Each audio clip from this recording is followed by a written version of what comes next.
It's such an honor to see you guys here with me on my last evening, the Last Supper, before I'm heading to a lockdown and a quarantine.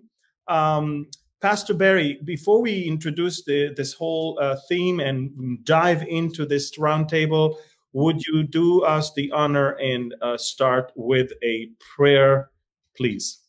Absolutely. Father, we are so grateful for this opportunity tonight. We thank you for your word. We thank you that every word on every page is divinely inspired. And therefore, as you have told us, the entirety of your word is truth. So Lord, help us to make our way through your truth tonight and come to an understanding of these events that many have studied over the years. And we thank you that we live in a time where we can see the day approaching. And thus, as Daniel prophesied, we can see things more clearly than previous generations. So speak to us, we pray. We ask for your blessing and anointing in Jesus' name. Amen. Amen. Amen. So again, shalom, everyone. The theme of this evening's roundtable is the Antichrist. Who is he? What is it all about? Why is he coming to this world? Who is sending him? Who is behind him? And what is going to be his end? Are we seeing anyone today that might be the Antichrist? And the question is, when do we even hear about him first in the Bible? So first of all, let me tell you that the whole concept of the Antichrist is something that can be found. This is a Greek word, Antichristos. Antichristos is a Greek word, or two words that are coming basically together. And we first see them in the New Testament appearing in the epistle, the first epistle of John, 1 John chapter 2, when we are actually seeing two different references to the Antichrist. First of all, we see in 1 John chapter 2, verses 18 and 19, little children, it is the last hour, and as you have heard that the Antichrist is coming, even now many antichrists have come, by which we know that it is the last hour. They went out from us, but they were not of us, for if they had been of us, they would have continued with us. But they went out that they might be made manifest that none of them were us. And then in verse 22, who is a liar but he who denies that Jesus is the Christ? He is Antichrist, who denies the Father and the Son. So again, this is the first time we get the concept or the term Antichrist. And of course, let me remind you, Antichrist is anti-Christos. Anti in the Greek is opposite to or in place of. Christos, of course, the Messiah, Christ. So it's an opposite to Christ, someone acting in place of Christ or against Christ. So we see that, Pastor Barry, in 1 John chapter 2, it speaks of antichrists and it speaks of the Antichrist. What is the difference between the two? Well, I think what you just pointed out is crucial for understanding that the word has those two meanings, like all Greek words, and Hebrew as well, have multiple meanings depending on context. And we have throughout the course of history both type of characteristics. We have those who have sought to replace Christ, and we have those who were against Christ in the sense of opposing him. And, you know, there's many pictures in the Old Testament. We have both those who would be considered typologies of the coming Antichrist, and we have also those though far more rare, who prefigure the coming Antichrist. And, you know, if you go all the way back to Genesis, we start seeing this particular type of movement with the very place that is pivotal in the tribulation period. That is the city of Babylon. You have a man named Nimrod, and his name means he will rebel, and he was against Christ or against God and his kingdom. And as we all know, the story of Babel, when there was an effort to reach heaven apart from God and man, to ascend to the highest place and basically eliminate any sort of relationship with God or need for him. So there was a move against him, against God through Nimrod. We have multiple references in the Old Testament, and both in typology again, and the prefiguring in historical characters. But I think most importantly, it is the typologies and the various names that we have associated with the Antichrist that give us an idea of what to be looking for in the last days. You know, we have one who is the prince of the people who will come. He's going to rise up from the Roman Empire, according to Daniel chapter 9. We're told, you know, various character attributes of his in Daniel chapter 11. We're told in Zechariah 11 that he is a worthless shepherd, and other references to him as well. So we've got a lot of information in the Old Testament, specifically in Daniel 7 and 8, as well as reference in 9, and then, you know, heavy description of what he's going to do and be in chapter 11. So, you know, it's not that we don't have a lack of information prior to John's reference in 1 John 2:18. So basically what you're saying, Barry, is that what 1 John 2 says is that there is the Antichrist and there are antichrists. Antichrists are people that came maybe out of us, that came against Christ, whereas the Antichrist is a specific person that is going to come in the future. It's not someone that neither John nor Paul or anyone in the in the New Testament or the Old Testament have seen yet. Am I right? Absolutely. And, you know, we have oddly assigned to him the title Antichrist, which, as you mentioned, that's really the only reference in a title category that we have in the New Testament, where properly, and the greater description of him is found in the book of Revelation in chapter 13, where he is called the beast, or the first beast. He is empowered by the dragon himself. So he is not just satanically inspired, he is satanically empowered. And we might go as far to say he's possessed by the devil, as the devil does give him his power. So, you know, yes, we have that particular adage that we use, and that applies certainly to many other people who have been instead of and against Christ. But he's the beast of Revelation 13 more properly. Jan, one of the topics that you talk about a lot in your conferences is the spirit of the Antichrist, the fact that we may not see him, but can you elaborate on that? What are the things that you think that we today in 2020 can see around and can easily be attributed to the soon coming of the Antichrist? When I ministered at Pastor Barry's conference last January, pointed out 10 things we should be watching, signs of the times. Number one, last January, was the sort of the spirit of Antichrist, the spirit of lawlessness. That was in January, before things all kind of hit the fan in May in America. And from America, it spread around the world to Europe and Australia. And that is the violence, the lawlessness, the rebellion, the anarchy. This is the spirit of Antichrist. And for some reason, in the last, I would say the last 1 to 5 years, it's just gone in overdrive. And then with the George Floyd incident, 20 minutes from where I'm seated right now, and of course, that launched it, I think, nationally and then internationally. That would have been May 25th. But that's not the point. I don't want to necessarily focus on one thing. I'm just saying that this lawlessness and rebellion and anarchy has now spread around the world, and I believe that the driving force is the spirit of the Antichrist. He not, you know, is he waiting in the wings? He may be. He may be a world leader who is just kind of over the horizon. But the Bible seems to say that he's going to come up from obscurity. I don't think we're watching him. I think he's in the shadows, and then once the church is gone, then he'll come onto the front stage. Of course, then he gets this fatal head wound, and he's healed, and then he really comes on the center stage after that. All I'm saying is there's some things that happen first.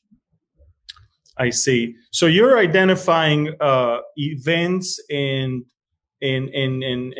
just spirits that are already there. Yes. But you also agree with me that it's not only 2020, it's things that we've seen all the way back to Yes. the beginning of, may I say, the globalism. Yes, exactly. That goes back to Nimrod. Yes. Yes, but even in America, the attempt to for globalism and all of that, we see that as well. No, Yeah, absolutely. Yes, and all of that is being driven by a one world effort, the globalism, the New World Order, and the Antichrist would be behind that. Now, do the global leaders, and we did a program on this, do the global leaders know they're doing Antichrist bidding? I don't know. I don't hang out with them, but some of them may, and I think many don't. You know, I want to show a picture that I found just from just a few weeks ago. This is a person that is showing a satanic symbol, and he says, "No knee will bow," as you can see.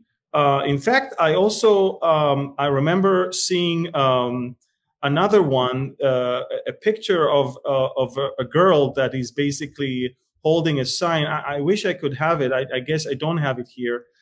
She's holding a sign, and she's basically saying, "Keep God out of California." And my point is, we definitely, in light of what you said, we can see the spirit of a rebellion against God, keeping him out, and we make sure that everybody will know we will not bow down. We will. Even if he comes, you know, no knee will bow. By the way, it's interesting because when he writes "no knee will bow," he basically knows the verse. That's why that every knee shall bow. That's why he's actually writing these things. Now, let's go, Pastor Barry. I really have to ask you that. We often hear that this is the Antichrist, you know, Macron, Kushner, Donald Trump, Prince Charles, you know, Erdogan. You know how many times I heard of Erdogan, and one time I asked people, why Erdogan, and they said to me, because he's the Assyrian. They said to me, because the Bible. So can you take us to where in Micah we hear about the Assyrian, and what is the story? Because we know something else from Daniel, don't we? Yeah, we do, and it's always interesting, that particular perspective. One, you know, we do recognize that there were two legs to the Roman Empire, an eastern leg and a western leg. And, you know, those who hold to the fact that the Antichrist will be a Muslim hold to the belief that it's the eastern leg of the Roman Empire, that Byzantium and now Istanbul, Turkey, from which the Antichrist will rise, and that validates itself as the Roman Empire, just as the western leg would. But, you know, Amir, the first thing that I run into when talking about the Antichrist being a Muslim is that the Assyrians weren't Muslims. The Assyrians lived 1,400 years before there was an Islam. That's true. And so I don't quite follow that parallel or trying to draw that out. But, you know, the reference that's made, you know, to the Assyrian in Micah chapter 5, you know, we're talking about Sennacherib. We're talking about the destruction that would come for his harassment and invasion of Judah, and you know, his efforts to overthrow Jerusalem. And he was dealt with and even murdered by his own son, as the prophet Isaiah wrote. And, you know, so we've got a historical fulfillment of that, as well as the references that you and I talked about to the king of Tyre being a Antichrist title. And, you know, Ezekiel, I believe it's 31, mentions the Assyrian as well. I think Isaiah mentions it in chapter 10. You know, so you've got these references to Middle Eastern areas, Lebanon, and specifically, potentially, I guess, Turkey, Istanbul specifically. But again, you've got historic fulfillments to Conquest of Fire by Alexander the Great. And, you know, so again, I don't know that we need to be chasing that tail, so to speak, of the dog, because we've got plenty of evidence that tells us that, you know, the Roman Empire is going to be reborn in some form or fashion, and it will be from its the Pax Romana, the heyday of Rome, when Rome was at its greatest power, controlled the most territory. So, you know, he will rise up from that golden age of the Roman Empire. Yes. You know, I think, you know, we do have, as we talked earlier about those who prefigure, you've got in the mid-2nd century Antiochus Epiphanes, Yes. who basically paralleled the actions of the coming Antichrist. He was against God. He committed an abomination of desolation. You know, so some make the argument that because he prefigures the actions of the Antichrist, the Antichrist could very well rise up from Greece. So, you know, but outside of that, we really don't have any specific details. He's going to be of this nationality. We do know he's going to come up from the Roman Empire, and I think is an inaugural. That is because, of course, Daniel speaks of in the same breath that he speaks of the one that destroyed the temple in 70 AD. Yes. From that same place will come also the one that will confirm a covenant for the last week. Jan, we talked about it earlier before we started. One of the greatest signs that the Antichrist is not yet here is the fact that we are still here, aren't we? Yeah, sadly, we are still here. We have to vacate, and then he's going to make his presence known. Yes. Exactly. Yeah. I call it the great exchange. I mean, we go up and then Satan is thrown down to start his shenanigans down here. And of course, we're basing that, the whole idea of us having to be out of here before he's revealed. We're basing that from scriptures, from 2 Thessalonians, aren't we? Well, yeah. I mean, there's a very prominent reference to the Antichrist. Of course, 2 Thessalonians chapter 2, it's the man of lawlessness talked about there in 2 Thessalonians 2. And let no one deceive you in any way, for that day will not come unless the rebellion or the apostasy comes first, and the man of lawlessness is revealed, the son of destruction. That's just another one of his titles. There, yeah. You said the man of lawlessness has to be revealed, and the word revealed is there. And then the Bible expounds on when he will be revealed. So let's continue reading it, because this is where most people stop and they think, oh, wait a minute, the rapture has to happen after he's revealed. But let's go on. Well, I'll read through verse 7. Who opposes and exalts himself against every so-called God or object of worship, so that he takes his seat in the temple of God, proclaiming himself to be God. Do you not remember that when I was still with you, I told you these things, and you know what is restraining him now, so that he may be revealed in his time? For the mystery of lawlessness is already at work. Only he who now restrains it will do so until he is out of the way. So and then yes, and then the lawless one will be revealed. Okay. Whom the Lord Jesus will kill with the breath of his mouth and bring to nothing by the appearance of his coming. Exactly. So that's kind of the scenario there in 2 Thessalonians. And of course, there is some controversy. Is the apostasy, is that the rapture, or is that the literal falling away? I believe it's the literal apostasy or falling away. I don't think that's anything to divide over, but I just think that it's kind of clear that it is the apostasy and not the rapture there. But, you know, you gentlemen can speak to that. I mean, it's kind of clear that the word apostasy is apostasy. Hello. But my thing is, when we see the term revealed in verse 3, and then in verse 8, we see then he will be revealed after the restrainer was removed, was taken out of the way, which is another wonderful description of the rapture of the church. And so this is the number one sign, I guess, that he's not here yet, is the mere fact that the three of us are on the screen while we're still on planet Earth, unfortunately. You're in Minnesota.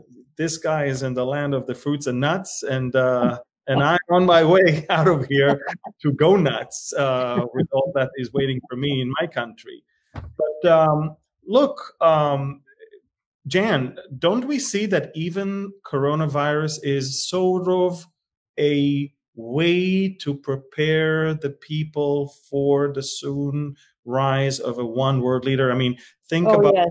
Yeah, how do you see it? Well, again, and when we talked on New World Order, the world has to, the people have to be prepared for, made ready for a crisis. And the world has, the movers and shakers have tried other crises, and I've often said they tried global warming. It kind of worked, but not fully. Well, lo and behold, what came along early in 2020 was Corona, and 200 countries, 200 bowed to the demands of the globalists to somehow fix their country and fix it so that we wouldn't have to be afraid of Corona. Well, we gave up all sorts of rights to do that. I mean, look, parts of the United States, we call them blue states. For those of you who aren't in America, blue states are nearly totalitarian. Unfortunately, Barry Stagner and myself live in these blue states. But all I'm saying is this kind of totalitarianism paves the way for a man with a plan to come in and fix all of this. Yes, so a crisis indeed is there in the likes that we've never seen before. I mean, it's let's face it, even the Spanish flu did not involve 200 countries at the time. Right. And it was way more fatal than what we see today. Honestly, I mean, I'm trying to think, even the world wars, 1 and 2, were not involving the whole world. I mean, let's face it, while they were bombing in Europe, they were dancing in Argentina. Exactly. And today, this has never been seen before. What's happening? Never, ever been seen before. Yeah. So we are in amazing things. So, so Pastor Barry, let's talk for a few seconds about the Antichrist from Revelation 13. And the reason why I say that is this: I believe that when someone has the audacity to point at Donald Trump, for example, and say, this is the Antichrist, only because there's a peace deal and he's dividing this and dividing that. Do you think that person ever read Revelation 13 to understand what are the characteristics and the requirements from the Antichrist? What is it that you can tell us from Revelation 13, which is the flagship chapter that describes the rise of the Antichrist and everything he's about to do? What is it that the world has not seen and surely will not be able even to see while we're still here, that the revelation that John received is telling us about him? Well, I don't think we've seen any of the things that he's going to do as far as the lying signs and wonders, but we are being primed for it. I mean, we live, as Jan was mentioning, in an age of preparation for that new world order. So many things are kind of greasing the skids, so to speak, for this man to be accepted. You know, one of the things that's a precursor is the world has to become accustomed to believing lies. And that's, you know, setting it all up for believing the lie that the Antichrist is going to tell. And that's what Revelation 13 is talking about, as he has this pseudo execution, resurrection, and then this image that is built of him that causes the whole world to go after the beast and worship the beast, who is empowered by the dragon. So what you just said, you just said something that is important. The whole world will worship him. Yes.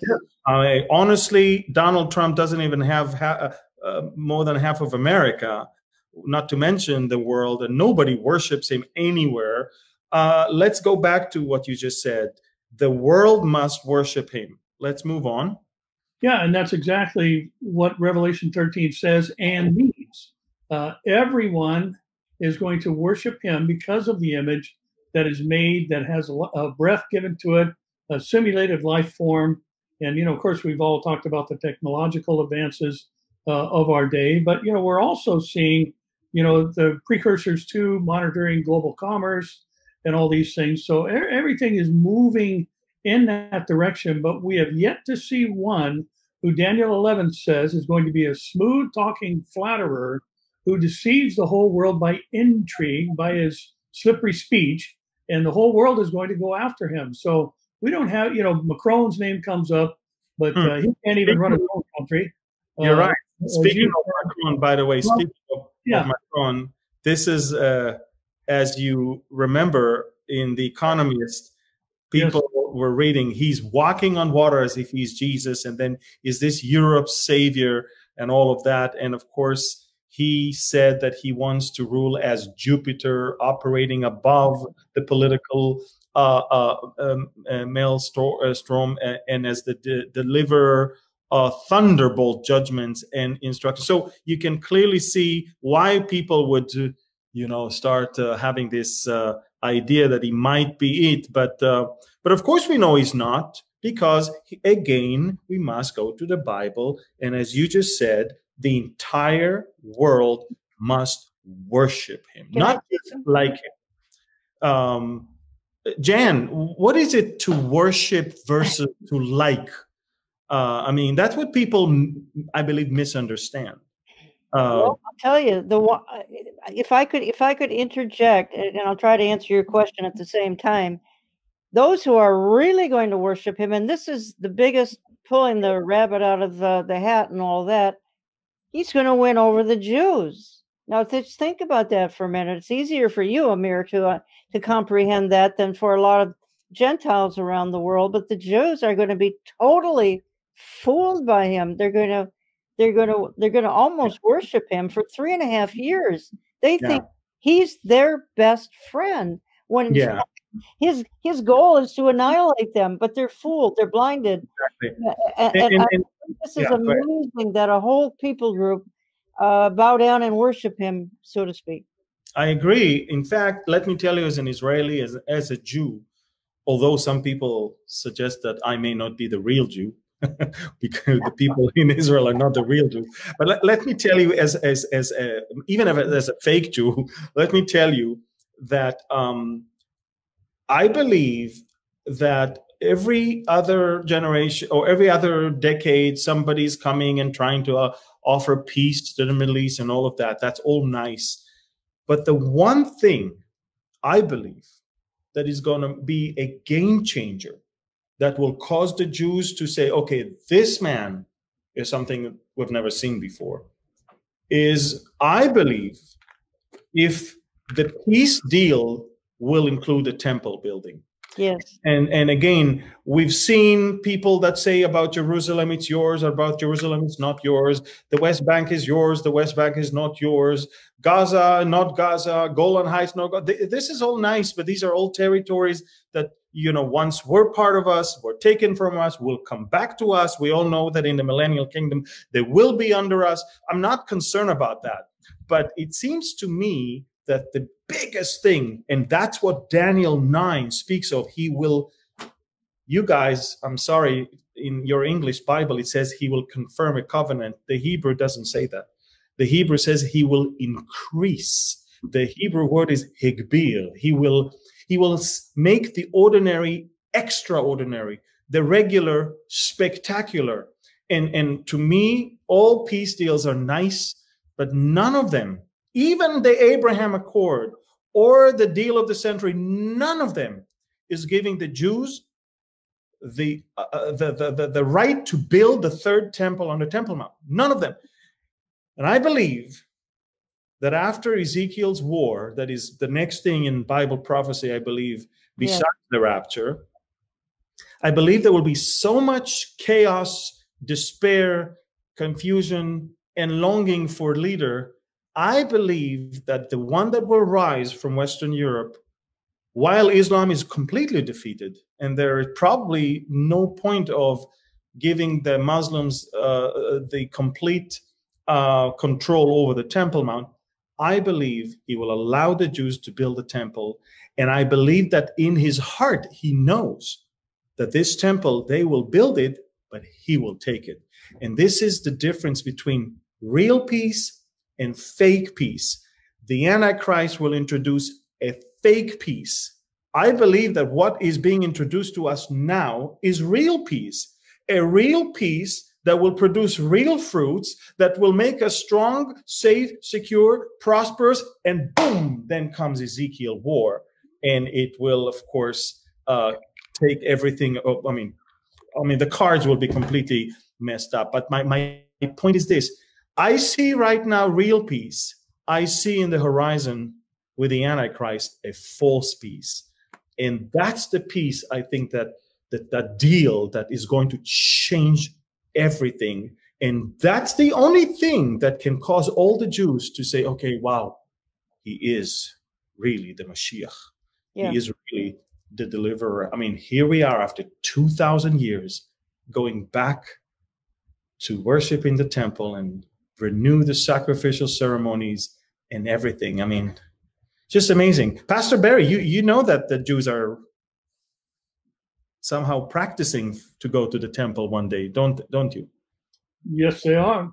And preparations are being made, and many of at the Temple Institute, you can see the high priestly garments, and many of the implements of purification and worship are already fashioned, and they are made to the specifics or specifications that the Scripture indicates out of the proper materials, and also there is preparation. I've been told many times, the architectural plans for the temple are already drawn up and things like that. But Amir, you brought up something I think that is crucially important to highlight, and that is that, one, we have to remember there's two beasts in Revelation 13.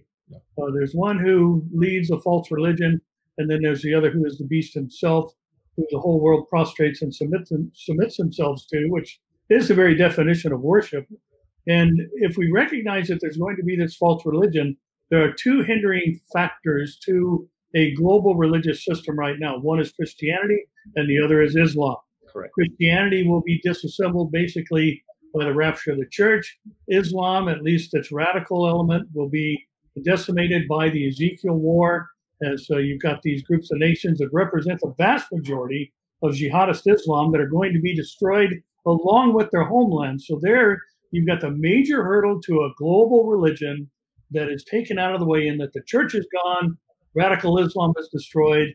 And I've always liked to put it like this.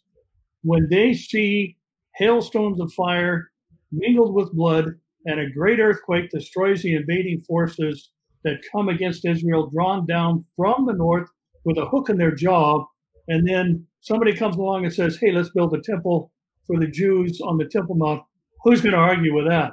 After they just saw this massive act of God defend his people and the city of Jerusalem, in which he has put his name perpetually, nobody's going to argue about the Antichrist plan of rebuilding a temple for the Jews. You got that one right. I think it's time, guys, that we will, by the way, somebody told me don't call them guys. Guys is for men only. I thought guys in English is for everyone. So, ladies and gentlemen, we are now going to add Pastor Mike Golay, and Mike will moderate our section of Q&A. I'm sure a lot of people want to ask questions about what is going on right now. Pastor Mike Golay, shalom. How are you? Shalom to all of you guys out there. I say, ladies and gentlemen. Yes. Okay. Pastor Mike, wait a second. Do you hear me? Yes, my friend. You are one floor above me, and we are both located in an undisclosed location in Miami, Florida. Exactly. Pastor Mike, the floor is yours. You're going to take now the charge and moderate the section of the Q&A. Look, we could have talked about this topic for 3-4 hours, but we want to also answer your questions. You've got a rare opportunity only every other week to have Jan Markell, Pastor Barry Stagner with us. We want to make the most out of it. So, Pastor Mike, go ahead.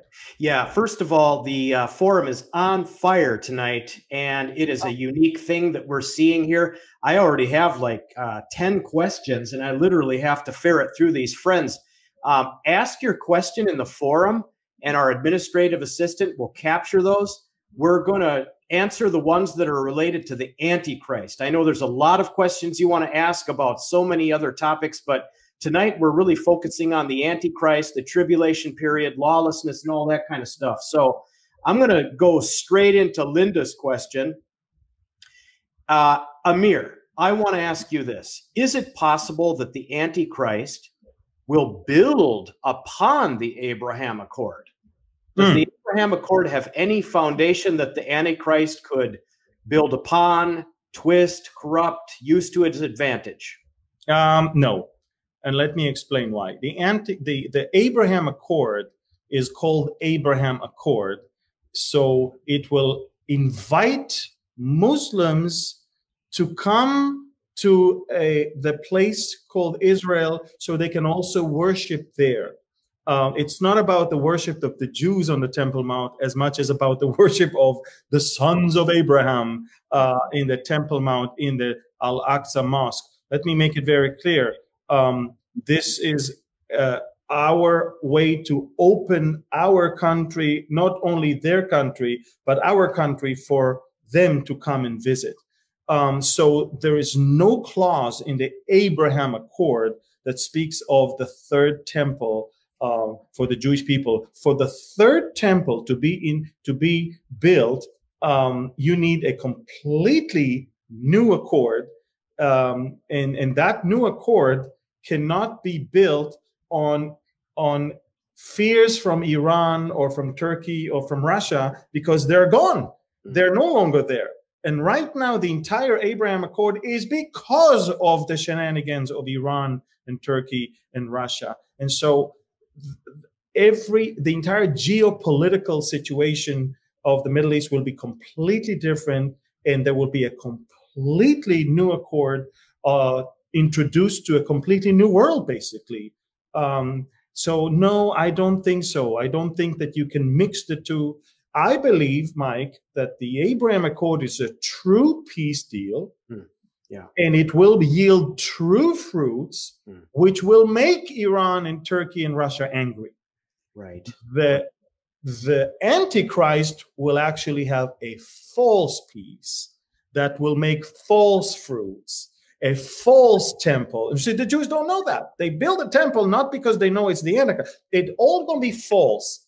And eventually, a false Messiah will claim to be God in that temple that he allowed them to build, that now is going to be a false temple also. So everything is deception about the latter one. Everything is pretty real about this one. Thanks, Amir. Joy asks the question, Jan, I'm going to throw this one at you. Joy is asking, are we seeing the great falling away right now? Is that happening right now, the great falling away? Well, if that's the apostasy, which is what the text I read a few minutes ago in 2 Thessalonians, the falling away is falling so badly. I mean, it's stunning. It's shocking. Every day there's new reports of things going on in the churches it's staggering. Now, I mean, I think we did a program on the great apostasy. This would have been a month ago. So yeah, I believe we're seeing the falling away, and that's in the context of what 2 Thessalonians says. That's going to probably usher in the Antichrist. So I mean, I think, can I be just real blunt? I think he's waiting in the wings again. I think he comes out of obscurity. I said this twice now, because the Bible says he comes out of obscurity. He's not some major player. He's not Emmanuel Macron. He's not Donald Trump. He's none of these people. I believe he's obscure. But then something happens and he comes on the stage. He's going to get a head wound. He's going to get healed. Just anybody think back or reflect back to the assassination of John Kennedy, 1963. I'm not suggesting Kennedy was anything Antichrist-esque whatsoever, but what if he had been healed of that head wound? Imagine the shock that the world would have experienced when a man is shot in the head and killed and he comes back to life. This is the Antichrist. He's going to come back to life. It's a miracle. It will be a miracle. It's interesting that he mimics even like kind of as Jesus died, so also he must try to mimic that same kind of behavior. And Mike, going back to your question on the apostasy, and that is the Antichrist is going to work signs and wonders. What's going on in our churches right now? It's signs and wonders, but they're crazy signs and wonders. I don't believe many of these signs and wonders are of God.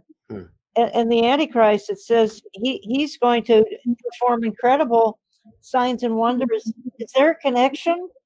Could be. Yeah. Definitely defecting from the truth. We see that, Mike. And I must say, a lot of people whom I thought are great Bible teachers, I see as of late an urge to start questioning everything, an urge to start saying, well, you've been taught this for the longest time, but what if it's not this? What if this, not this? And now you start confusing the people and pull out some ideas that are not necessarily biblical, but just so you can be original and you can be, I don't know, popular. I'm not even sure what, but I see that around all over, and we need to be very, very careful, folks. We need to stay. No, if great Bible teachers taught something biblical, there is no greater one that will come to teach you something opposite, because if what they taught was biblical, then whoever comes to contradict it has to be non-biblical by definition. So be careful. Yeah. I got a two-pronged question for you, Pastor Barry. Wendy is asking, one, is the European Union the revived Roman Empire? And the second question is from somebody else that's anonymous. They prefer to remain anonymous, or at least we didn't capture their name. Does the Pope in Rome have anything to do with the Antichrist? Barry loves those questions. He's an expert. So go ahead. Hey, thanks, Mike. Yep, always willing to throw a curveball at you, brother. Hey, by the way, as Amir said, he's not supposed to call everybody guys. Listen, I'm from California. Everybody out here is dude. Whether you're a woman or a man, everybody's dude. All right. I'm good. No, I think, right now the EU, I don't think necessarily is a candidate, even though it is introducing the spirit of cooperation. Revelation 17 says very clearly that this formation or coalition will happen during the tribulation. And again, I think like everything else, we're seeing precursors that are moving in that direction and preparing things for that final 10-nation federation that is going to operate in cooperation together. And it doesn't mean that none of them are players in that particular kind of restructured world that's going to take place under the Antichrist. But, definitely we're told in Revelation 17 that none of them have received the kingdom as of yet. So they will receive their kingdom during the tribulation, and the Antichrist will be the head of this federation of nations. As to the Pope, I think he is I've already used this phrase, but it seems to be appropriate for the night. I think he's greasing the ecumenical skids in prepping the world to cooperate together and lay aside our differences. We're hearing a lot of talk about focusing on our commonalities rather than our differences. And, I always find this to be curious. We've got all these bumper stickers out here that have the symbols of many of the world's religions that spell out the word coexist. And I always say we already do coexist. We all live on the same planet. They're not looking for us to coexist. They're looking for us to cohabitate. They want us to see the other as equal value. And, I'm sorry, I just can't go with that. Jesus claimed an exclusivity on the way that one can arrive in heaven. He is the way, the truth, and the life, and no one comes to the Father but by him. The Pope is inviting people of other religious belief systems to pray in the Vatican and to cooperate together. And he's talking about our Muslim brothers and, all this sort of thing. So, what if he's doing anything to prepare the world for the Antichrist? He's probably more properly making the way easier for the false prophet than anything else. Okay. Yeah. Amir, I wanted to say something. which is important. I don't want time to run out without mentioning that. America is not mentioned in the Bible, and all of us can agree. But right. America plays a crucial role as of now in what is going on in the Middle East, especially in Israel. And I would like to believe that all of us wants to see President Trump being reelected simply because of three things. Is it the most pro-family, pro-life, and pro-Israel, and not to mention pro-Christianity president in the history of the United States? The reason why I mentioned that, it might sound not connected, but it is connected. If you somehow even hint that the Abraham Accord prepares the ground for the Antichrist, and you hint that there is a peace deal that he's making that will divide and that will cause Israel to be deceived, and if he is the one that may be bringing vaccination that will be, and you say it's the mark of the beast, what you basically cause people to attach him and his name is to this person and the spirit of the Antichrist, which is so wrong, because a person that is promoting the Bible and promoting life and promoting Israel's security and safety and promoting Christianity, it is obviously the wrong thing to attach to him characteristics and events that are related to the Antichrist. It has to be very clear when we teach about the Antichrist, we must look at the Bible and what the Bible says, and not our feelings and our emotions and our worldview.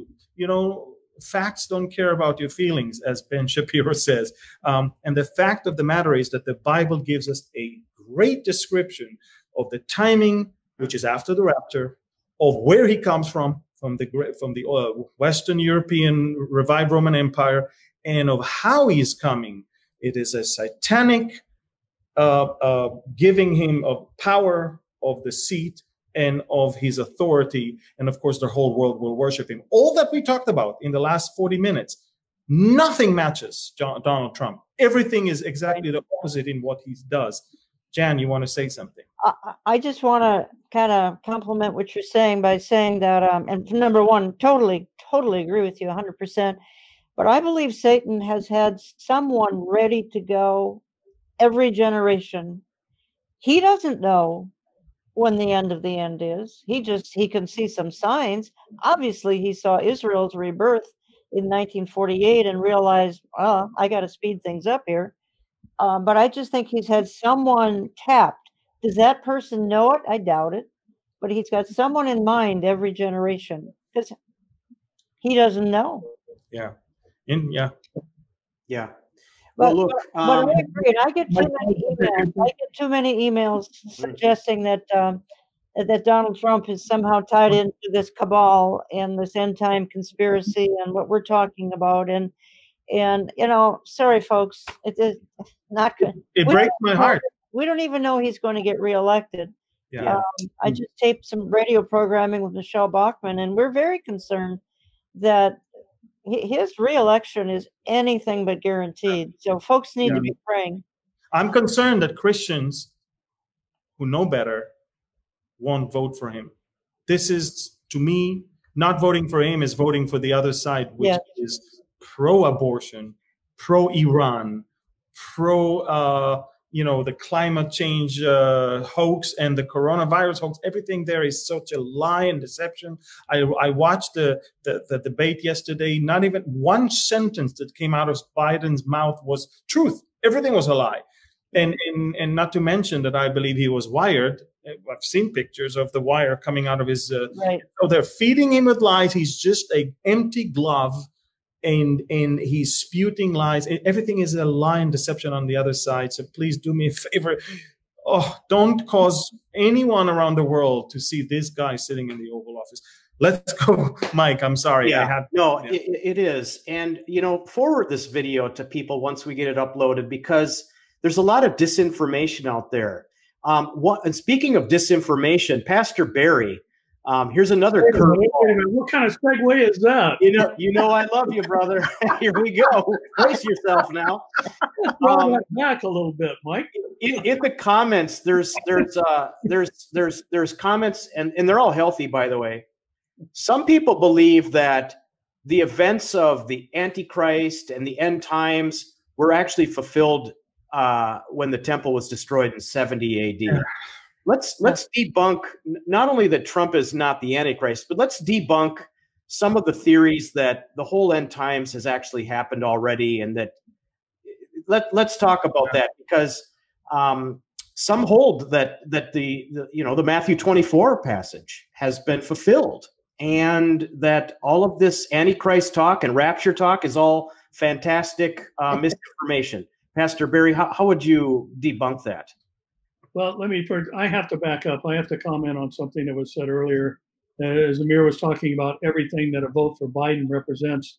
The other thing we need to realize is that turning votes away from Trump is a vote for socialism. There is no place for Christianity in socialism. In socialism, the government is God. The government is the object of worship. And therefore, you vote against Trump, you're voting for socialism. You vote for socialism, you're voting against Christianity. No Christian needs to be voting for socialism. Socialism is anti-God. Socialism, by definition, is a sin. It puts government in the place of God. That He is the one who provides for His people. Yeah. So had to throw that in there. But, Mike, I think the quick answer to your question is we don't have historic parallels to the things that are mentioned in the Olivet Discourse.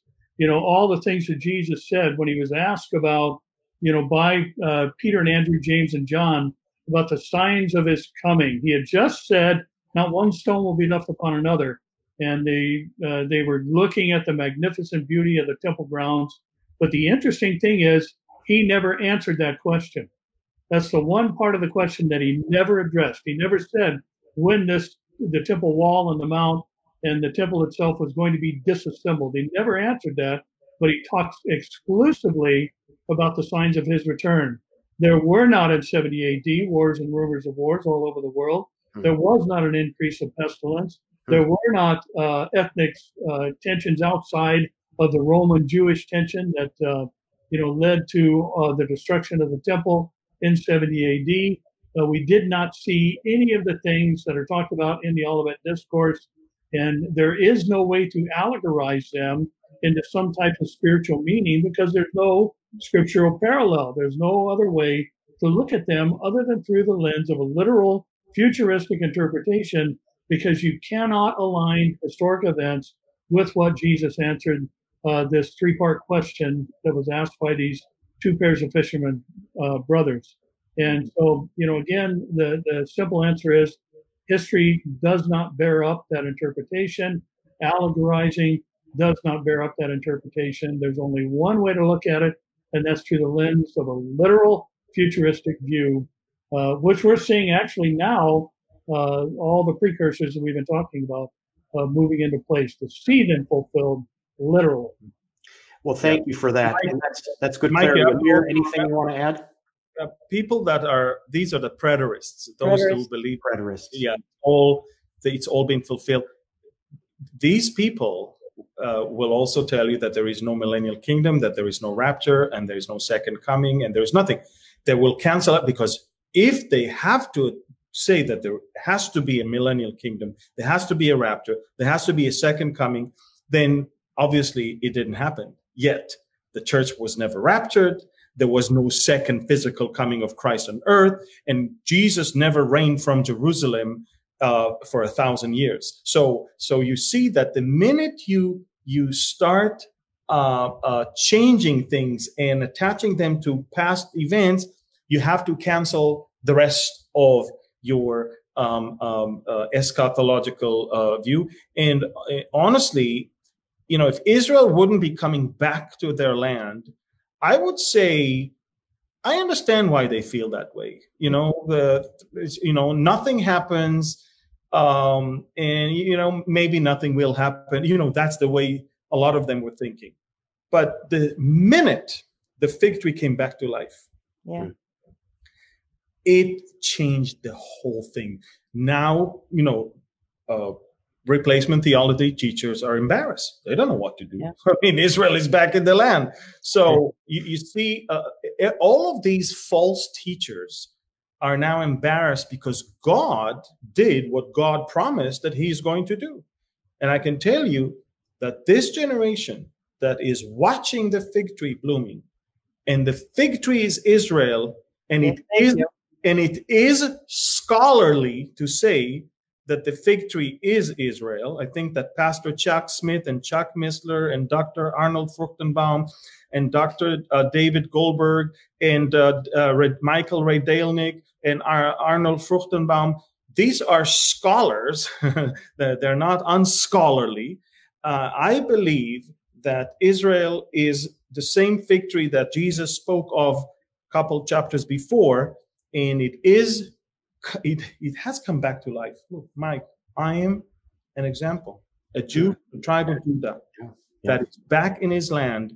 I'm born in Jerusalem, and I am the first generation of my family after 2,000 years in my country. You have to understand, and it drives the false teachers crazy. And so they come up with, oh, these are not the real Jews. Oh, we are the real Jews. Oh, this is this. Because they cannot handle the fact that God is on the move. And all they were teaching before was just wrong. So they have to come up with something. Yeah. Well, let me turn to Jan. Jan, Cynthia is asking this question. Does the tribulation begin immediately after the rapture? Let's talk about timing here, because there's a lot of misconceptions about the rapture and the tribulation. No, there's a gap. We don't know how long the gap is, because it's the signing of the covenant. We go back again to Daniel 9:27, and the signing of the covenant. Here again, we got the Antichrist involved. So it's the signing of that covenant that's going to begin the tribulation. So is that a week later, a month later, a year later, 10 years later? See, I think it has to be fairly soon. I mean, I don't know how soon, but the reason I say I think it has to be fairly soon is, remember, gentlemen, the world is going to be in chaos with millions missing. What are people going to say about these millions missing? Where did they go? The Antichrist has got to come on the scene and cause some order. But the first thing to start the tribulation is the signing of the covenant. So there is a gap. We just don't know how long. Yeah, we might. Jan, have you ever thought about a rapture right during the Ezekiel war? So the world is busy with the war. The Antichrist is busy with bringing peace, and we're gone. That could be it. Also, I mean, that could be that gap that you're talking about. By the way, just so you know, there's a teacher that started saying, he wrote a new book, that the gap will be also for some of the judgments from the book of Revelation, because he believes 7 years cannot be enough for 21 different judgments. And I'm like, this is where I'm afraid whenever we talk about the gap, this is sometimes we open the door for things to spill out of Revelation into it. This teacher has done that, and I know who you're referring to, and it's very troubling. Very troubling. Yeah. So I'm saying, if there is a gap, I believe it will be something that the world will be busy with, and we're out of here, and that's it. I mean, at least I hope so. I don't want to be here for Ezekiel war. Lord, take me before that war, because that's going to be a terrible war. Yes. Not for me. Yeah. But Mike, I think the point is the rapture doesn't necessarily begin the tribulation. Yeah. Okay. Last question, and I'm going to throw this out to all of you. And we've already burned up an hour, so this will be the last question. Rose, I've heard you. I've seen your question. I think it's a very good one. To the panel, what is the Babylon of Revelation, especially 17 and 18? The otherwise known as the second Babylon. Is this a literal city? Is it a system? What is it? I mean, let's start with you, Pastor Barry. Yes. It depends on who you ask. Yeah, sure. Let's start with you, Barry. If we look at, if we're going to go back to, the prefiguring and the typologies of the Old Testament, we have to look at Babylon as idolatry and the city of Babylon introducing to the world, the efforts to achieve heaven apart from God. And this is what Babylon represents. Some say, it's there's a relationship with the Catholic Church. Others say it's a literal city that does exist in Iraq. There's just all kinds of arguments. But I think one thing we do know for sure, it is a system that influences all world commerce and religious beliefs. So, whether that I happen to see in the feed on the side, somebody asked if MBS, the Mohammed bin Salman was a potential candidate because he wants to build this magnificent city called Neom, and the most technologically advanced city in the world. Could that be Babylon? There's all types of ways to interpret it. I do believe that whether you land on it's an actual city or it's representative of a group of people or whatever you want to call it, it absolutely, without question, is related to idolatry and life apart from God and seeking to live a life for self and the other things associated with idolatry. And it's paired with a commercial system that causes the world to mourn when the system is destroyed and broken. And some would make the argument that Babylon, literal city Babylon, is going to be rebuilt and become the dominant economic force in the world, which could take place during the gap between the rapture and the beginning of the tribulation and all of that. But, that requires a lot of gymnastics to get there. So I think without question, it represents a system that's going to be dominant during the tribulation period. Yeah. Jan, how would you describe the Babylon? Well, it's called mystery. Why is it called mystery? It's called Mystery Babylon for some reason, and maybe because it's truly a mystery. I'd like Amir to address it because I think he's got some pretty strong feelings on it. I truly see it as a mystery, but I think it can be solved.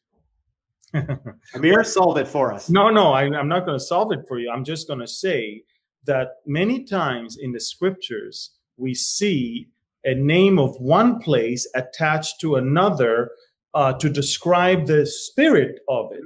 The spirit of the first is now in the second.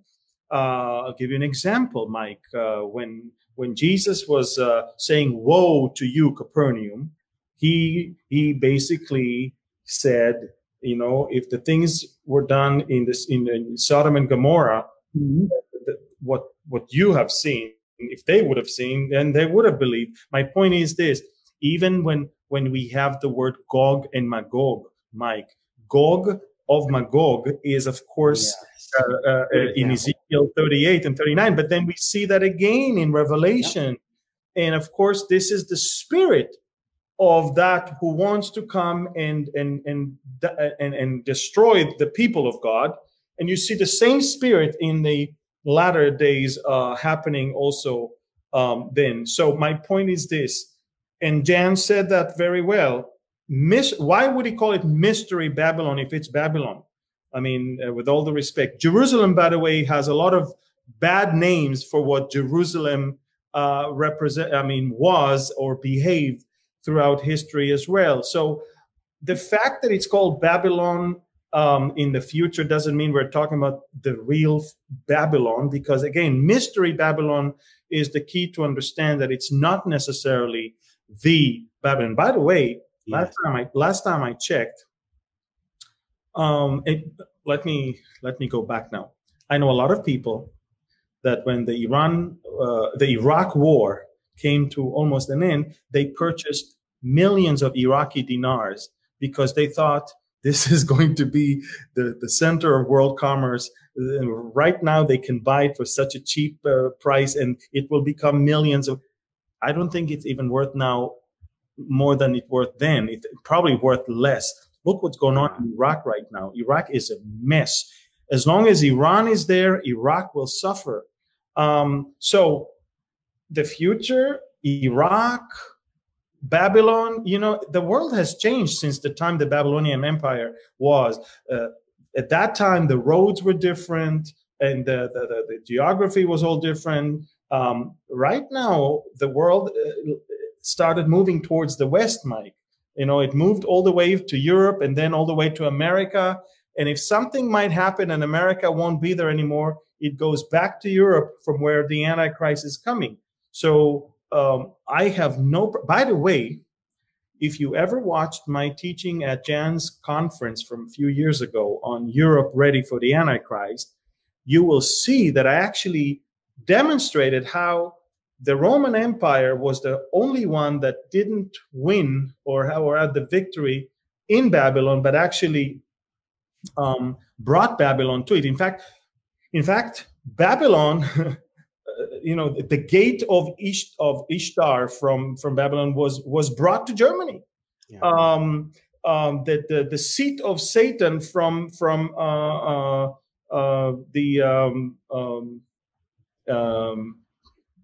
the city in Turkey of today. It came out of the seat of Satan. It was brought to the museum in Berlin. As it is, by the way. My point is that Europe is no longer going to Babylon. Europe is importing things into it and turning it into the hub of rebellion against God, the hub of world commerce. Hey, the minute Donald Trump won in 2016, all the globalists semi-migrated to Europe because America couldn't continue to be the leading force of globalism. There was an accident here. Pergamon Museum, by the way. Pergamon, yes, Pergamon Museum.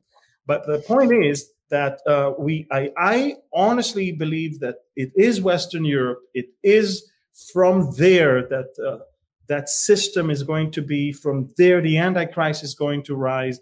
And I believe that go to Berlin and see how the effort of the Europeans to bring the Babylonian spirit to be there it has been going on for the longest time. Even Hitler himself, Mike, Hitler himself took the seat of Satan, the altar of Zeus from Pergamon, and he built in 1934 in Nuremberg, Germany, a huge replica of it. And this is where the Nazis used to parade, right over there, right in front of the seat of Satan. So you see the Europeans want to take that which was there and reenact it now in modern days. Iraq is not exactly on its way to be world superpower, at least not in the next, 50, 100 years. Yeah, Amber Harp, I read your comment there. This could be an actual topic on its own. Babylon, the mystery of Babylon, an etymological search of the word, what's going to happen. I'll consider that. We'll consider that for the future for maybe a discussion or a teaching. But let me remind all of you, I'm going to close with this and hand it back over to Amir as we end. But don't forget, folks, that we have a YouTube channel, Behold Israel on the YouTube channel. And we've done several teachings specifically on the Antichrist. Amir referred to already a few of them. Take some time and watch those because you're going to find that that's going to deepen your knowledge in this topic. So I really appreciate the participation tonight. Again, I'm so sorry to all of you. We can't address all the questions. Just so glad that you came. A lot of healthy discussion on the forums tonight, guys. Or ladies and gentlemen, rather. And I'm going to hand it back over to you, Amir. Any closing thoughts before we end? No, thank you, Mike. I think we covered a lot. We'll never be able in 1 hour to cover a topic that is going to literally consume the whole world one day. There's so much more. We would love to hear from you. Write us questions. The Bible Prophecy Roundtable is there to discuss all of those topics. We would like to talk about more topics that are of interest for the body of Christ. We want to educate you. And remember, this is our authority. We're not here to give you our opinion and our thing and our feelings.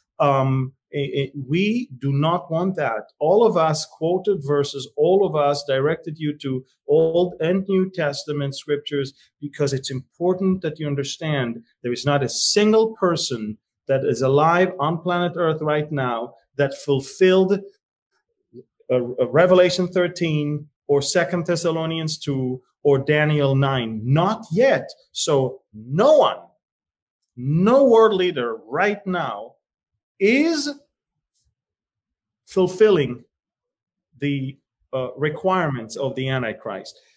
No one, neither Americans nor Turkish or any other thing. So we just want you to understand. And the most important thing, and I believe that both Jan and Pastor Barry and Pastor Mike, we all agree on, is that we need to, all of us, not look for who is the Antichrist, but always look for Jesus Christ, as we always say, all of us. And we want to encourage you that the church will not see the Antichrist.